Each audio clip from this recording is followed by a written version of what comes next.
Bom dia, irmãos, mais uma vez, Deus les abençoe muito. Queria partilhar uma experiência que eu tive já há vários anos, que acredito que foi uma das experiências mais chocantes e tristes da minha vida, que foi quando eu fui a uma prisão no meu país, onde havia só jovens que tinham menos de 18 anos. Eu também tinha nessa altura 17 anos, e junto com um missionário americano e vários outros jovens da igreja, nós íamos aos domingos à tarde àquela prisão. Tinha um ministério lá. E uma das vezes que nós fomos, tivemos o ministério de fazer pregação da palavra nas 3 partes da prisão. Uma era onde havia jovens que tinham uma condena muito curta, por isso eles iam sair da prisão antes dos 18 anos. Outra parte era onde eram chamados os sentenciados. Eles tinham uma sentença que era maior a 4 ou 5 anos, então eles iam sair da prisão com 20 e tal anos, 30 e tal anos, e depois tinham que ir a uma prisão de adultos. E a outra parte era onde estavam os mais perigosos. Eram iguais aos outros, que tinham uma sentença já de vários anos, mas eram muito perigosos. E lembro que foi muito triste porque eram jovens que, dada altura, um dos jovens da nossa igreja, dos mais velhos, perguntou a alguns deles quantos anos faltavam. E um disse 17 anos. Foi o que mais lembrei porque era um dos jovens que mais falou conosco.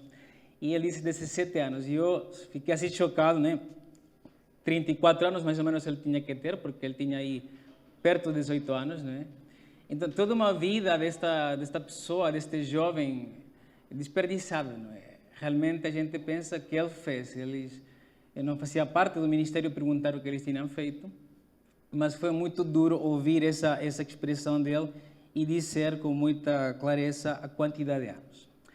E quando nós pensamos nesse tipo de sentenças, de facto são coisas graves, E quando vamos à Bíblia, Deus também às vezes faz sentenças. Ele determina certos castigos muito duros, da nossa perspectiva, às vezes, se calhar, carnal, exagerados, mas da perspectiva de Deus sempre justa, divina e às vezes misericordiosa, porque poderia ser muito pior.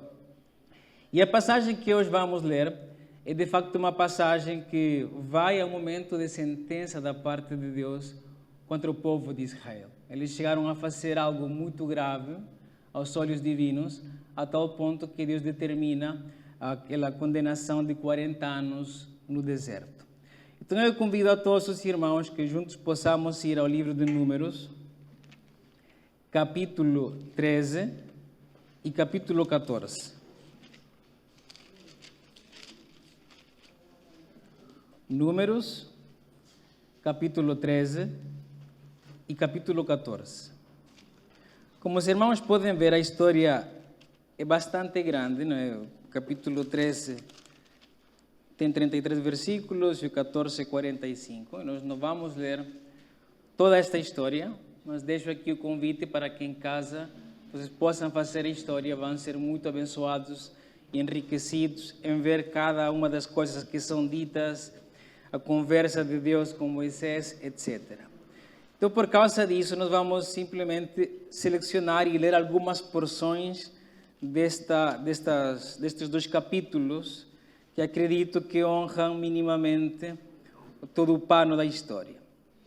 Entre os versículos 1 a 24, que nós não vamos ler, Deus chama a Moisés para escolher 12 homens, um de cada tribo, para ir a espiar a terra prometida. Aquela terra que Deus tinha prometido a Abraão e que foi repetindo ao longo dos anos. E esta geração era a geração que haveria de herdar essa terra finalmente. Estes 12 espiões tinham que ir à terra, e nesse capítulo 13, versículo 1 ao 24, eles tinham a responsabilidade de ir. Nos é dito que eles foram lá, com muita precisão, nos é dito lugares pelo que eles passaram aí por volta do versículo 21, 22, 23 e 24, sítios que até hoje a grande maioria conseguimos identificar. E a partir do versículo 25, sim, vamos começar a ler, porque é quando eles voltam da terra e trazem um informe do que eles encontraram. Eles tinham que ver que tipo de terra era, que tipo de povo era, se era que tipo de cidades existiam, ou se eram vales, ou se eram pessoas que tinham grandes cidades. Então eles vêm com o informe. Versículo 25, e vamos ler neste caso até o 14:10. 13:25 até o capítulo 14, versículo 10. Depois, os espiões voltaram de espiar a terra ao fim de 40 dias. E caminharam e vieram a Moisés e a Arão e a toda a congregação dos filhos de Israel no deserto de Parã e a Cádiz, e tornando, deram-lhe conta a eles e a toda a congregação e mostraram-lhes o fruto da terra. E contaram-lhe e disseram: fomos à terra que nos enviaste, e verdadeiramente mana leite e mel, e este é o fruto. O povo, porém, que habita nesta terra é poderoso, e as cidades fortes e muito grandes. E também ali vimos os filhos de Enac. Os amalequitas habitam na terra do sul, e os heteus, e os jebuseus, e os amorreus habitam na montanha. E os cananeus habitam ao pé do mar e pela ribeira do Jordão. Então Caleb fez calar o povo perante Moisés e disse: subamos animosamente e possuámo-la em herança, porque certamente prevaleceremos contra ela. Porém, os homens que com ele subiram disseram: não poderemos subir contra aquele povo, porque é mais forte do que nós.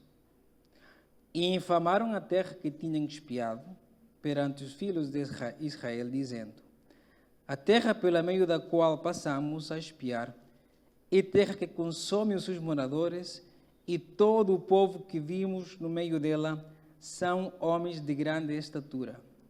Também vimos ali gigantes, filhos de Enac, descendentes dos gigantes, e éramos aos nossos olhos como gafanhotos, e assim também éramos aos seus olhos. Então levantou-se toda a congregação e alçaram sua voz, e o povo chorou naquela mesma noite. E todos os filhos de Israel murmuraram contra Moisés e contra Arão, e toda a congregação lhe disse: se morrêssemos na terra do Egito, ou se morrêssemos neste deserto, e porque nos traz o Senhor a esta terra, para cairmos à espada, e para que as nossas mulheres e as nossas crianças sejam por presa. Não nos seria melhor voltarmos ao Egito? E diziam uns aos outros: levantemos um capitão e voltemos ao Egito. Então Moisés e Arão caíram sobre os seus rostos perante todo o ajuntamento dos filhos de Israel, e Josué, filho de Nun, e Caleb, filho de Jefoné, os que espiaram a terra, rasgaram os seus vestidos e falaram a toda a congregação dos filhos de Israel, dizendo: a terra pela meio da qual passamos a espiar é terra muito boa. Se o Senhor se agradar de nós, então nos porá nesta terra e nos dará terra que mana leite e mel. Tão somente não sejais rebeldes contra o Senhor, e não temais o povo desta terra, porquanto são eles nosso pão. Retirou-se deles o seu amparo, e o Senhor é conosco, não os temais. Então disse a toda a congregação que os apedrejassem com pedras. Porém, a glória do Senhor apareceu na tenda, na congregação, a todos os filhos de Israel. Depois disto, Deus realmente ira-se contra o povo, e Moisés faz o seu papel de intervir pela vida do povo e dizer: Deus, tem misericórdia desta geração, não acabes com toda esta geração. E depois Deus diz que Ele vai poupar uma parte desta geração, que é aquela geração que tinha menos de 20 anos, a geração pois considerada imatura, que não formava parte das decisões da congregação, e que toda aquela geração que queria morrer no Egito, haveria de no Egito ou no deserto, receberiam o que eles queriam, morrer no deserto.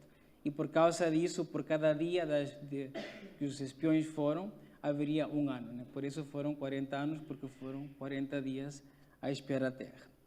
Ali no versículo 20 a 24, Deus está a falar, por isso disse, conforme a sua palavra, conforme a tua palavra lhe perdoei. Porém, tão certamente como eu vivo, a glória do Senhor encherá toda a terra, e todos os homens que viram a minha glória e os meus sinais que fiz no Egito e no deserto, e me tentaram estas 10 vezes e não obedeceram a minha voz, não verão a terra de que a seus pais jurei, e até nenhum daqueles que me provocaram haverá. Porém, o meu servo Caleb, porquanto nele houve outro espírito e perseverou em seguir-me, eu o levarei à terra em que entrou, e a sua semente a possuirá em herança. Depois disto, o povo fica muito triste, e no final do capítulo 14, ali em versículos 39 a 45, eles entenderam que tinham feito algo mal e dizem, então vamos subir à terra. Moisés diz, já não dá. Deus não irá convosco, este entusiasmo não vai dar certo, e o povo, os inimigos vos vencerão. E de facto acontece isso. Eles são vencidos pelos povos da terra de Canaã, e como o Senhor e Moisés tinham avisado. Esta passagem, capítulo 13 e 14, forma parte depois do livro que tenho estado a abordar com algumas mensagens. É uma passagem-chave, de facto. Não só pela quantidade de versículos que Moisés investiu na sua escrita, mas também porque é aquela geração que nós achamos que ia chegar à terra, e é nestes 2 capítulos que Deus a condena com uma sentença depois já de 40 anos. E apesar de todas as coisas feias que acontecem nesta história, vemos pessoas exemplares como Moisés e Arão a intervir, né, pelo povo, e pessoas também como Josué e Caleb, que representavam as suas tribos, Judá e Efraim, e eles tinham um espírito diferente. Né? Caleb, como liderança, ele tomou ali a voz, dizendo para o povo ir tomar a terra. Quando nós vemos esta história, acredito que ela é demasiado rica como para tentar fazer uma só mensagem hoje, por isso vai ser só uma pequena síntese desta pregação.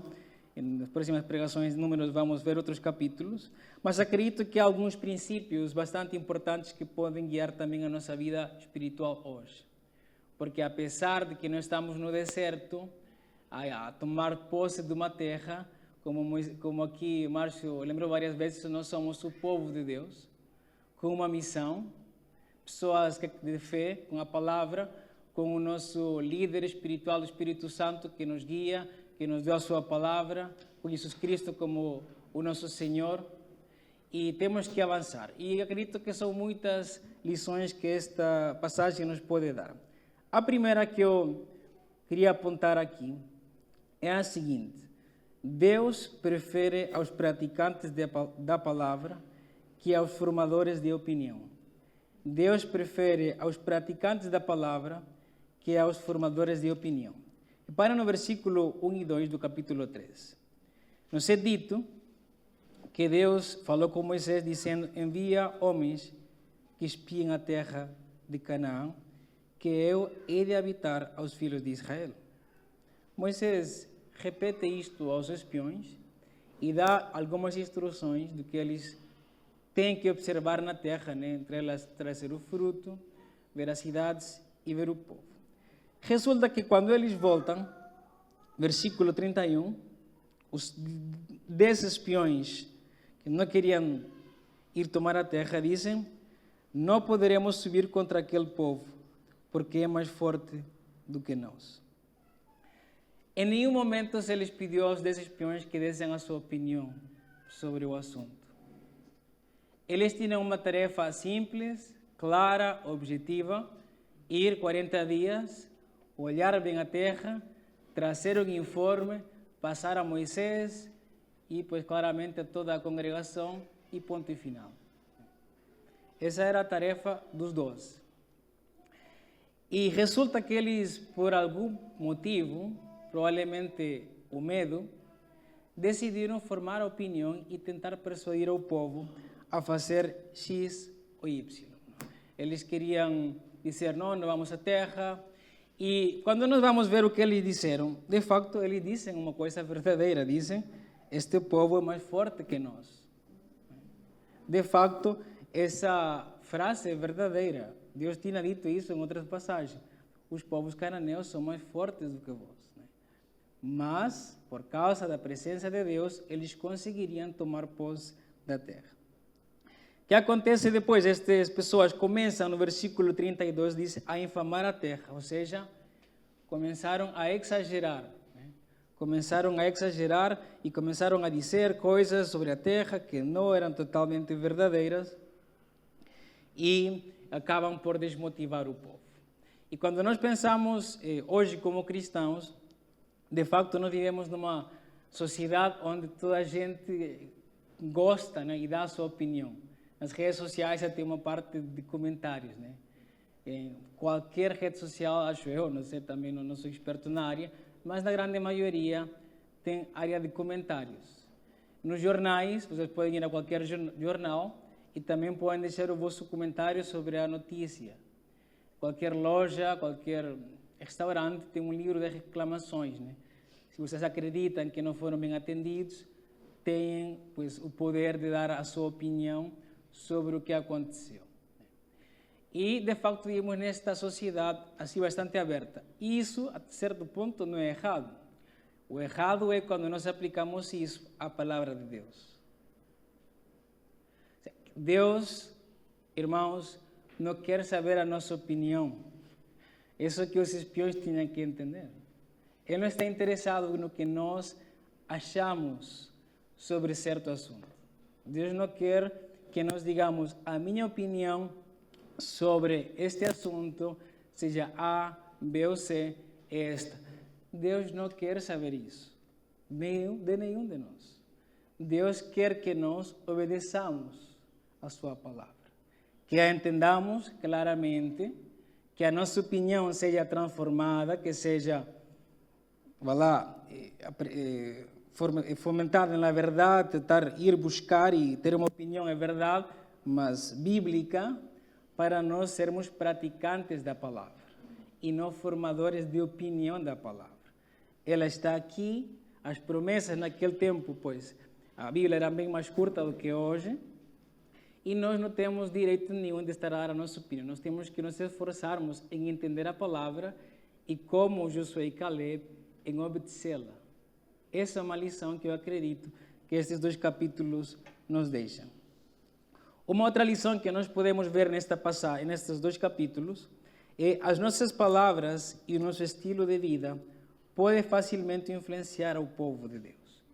Reparem no versículo 1 do capítulo 14. Então lhes levantou-se toda a congregação e alçaram a sua voz, e o povo chorou naquela mesma noite. Isso é dito depois daquela infamação desses espiões que exageraram com a terra, começaram a colocá-la como uma terra feia e estranha que os podia consumir. E resulta que o povo, eu não estou a justificar o povo, mas o povo foi influenciado por estes 10 espiões. Não queriam ouvir a Josué, nem Caleb, nem Moisés, nem Arão, provavelmente Miriam, não é? Também estava do lado de Moisés.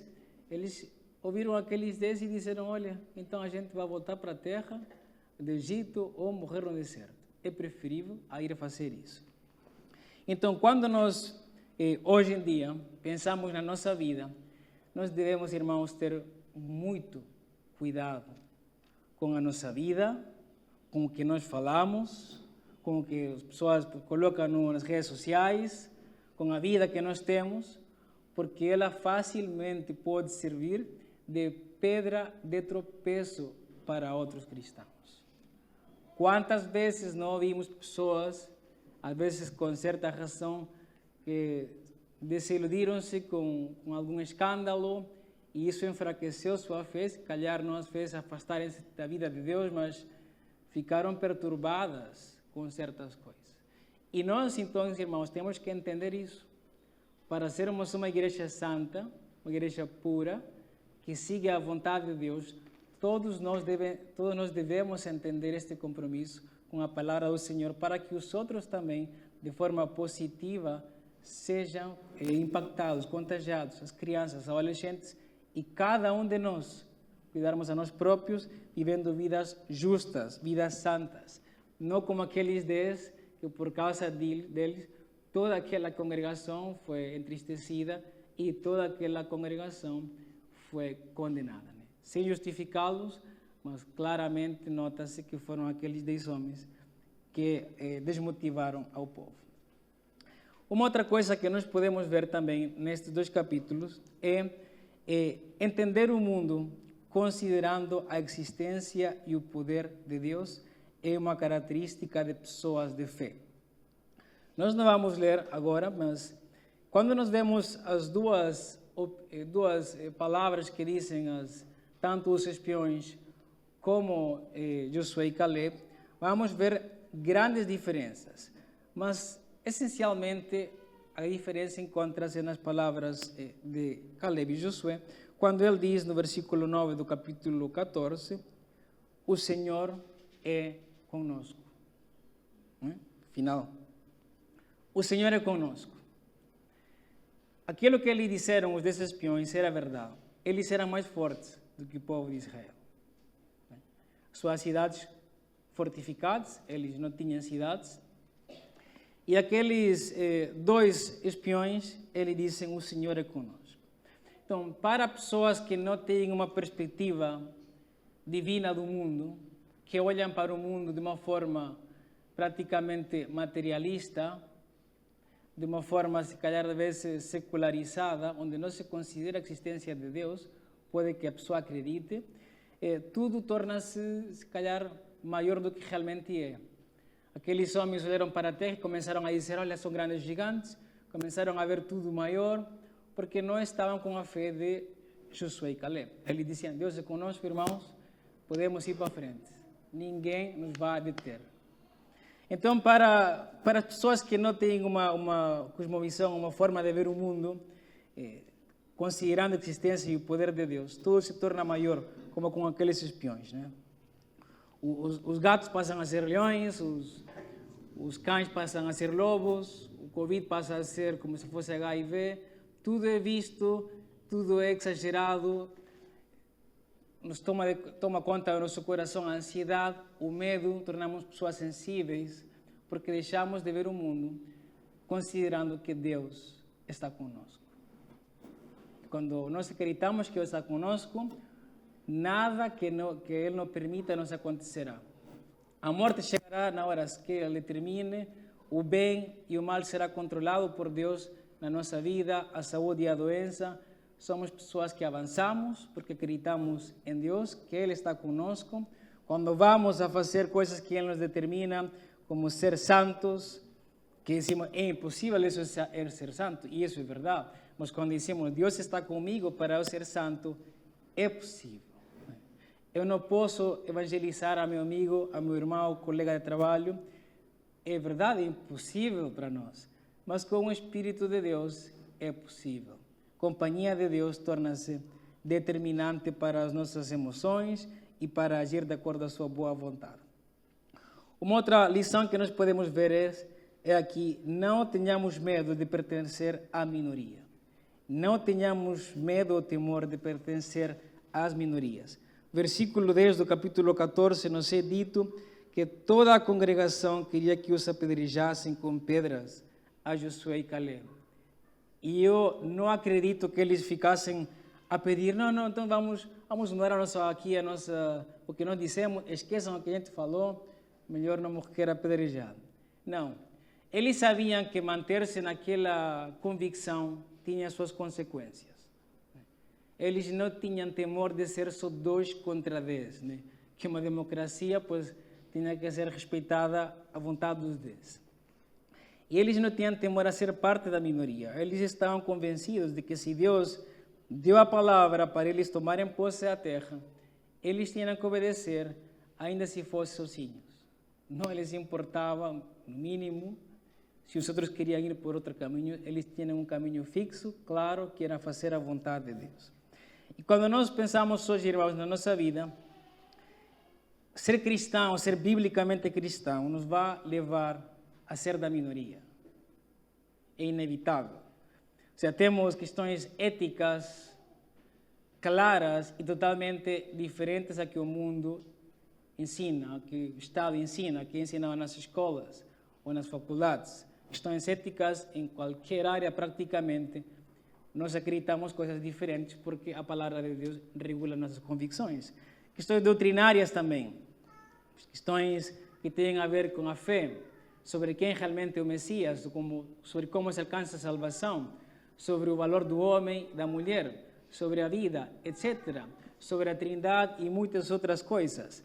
Somos da minoria, acreditamos o que pouca gente acredita. E muitas vezes podemos facilmente ser levados no espírito do mundo, né, deste século, e deixar de querer ser parte da minoria porque acreditamos na palavra de Deus e querer ser parte da maioria, né?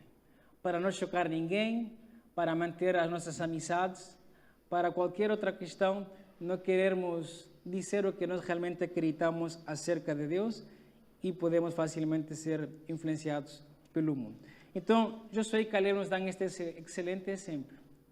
Independentemente se vai ser perseguição, como por exemplo os irmãos de Quênia, que nos dão um exemplo, eles continuam a ser parte da minoria.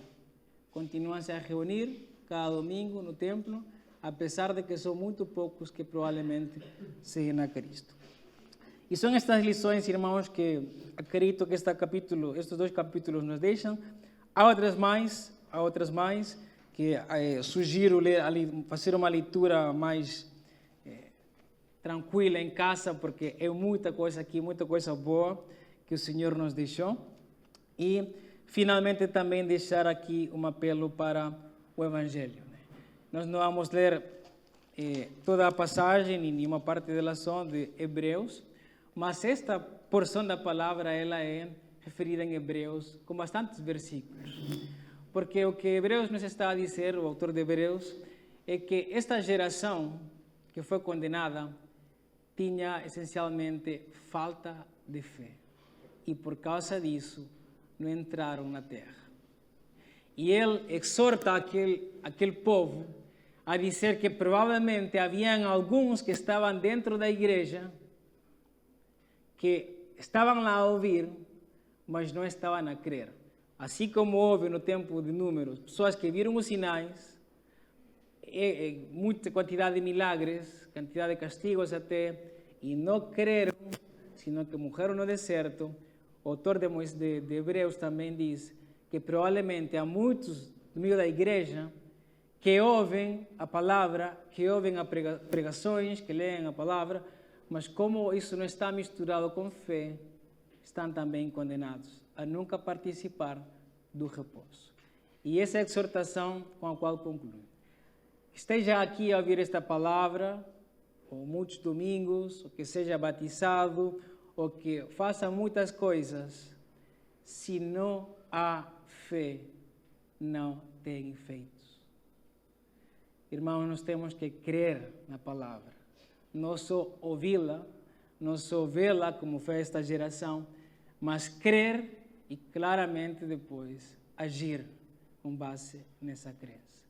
Este foi o apelo que o autor de Hebreus nos deixa meditando no capítulo 13 e 14 de Números e também hoje repetimos. Então, com base nestas aplicações, exortações da palavra, convido a todos para que tenhamos um tempo de oração e possamos meditar também na nossa vida. Pai, te agradecemos mais uma vez pela tua boa palavra. Senhor, este capítulo 13 e 14 de Hebreus nos deixa muitos ensinamentos, Senhor.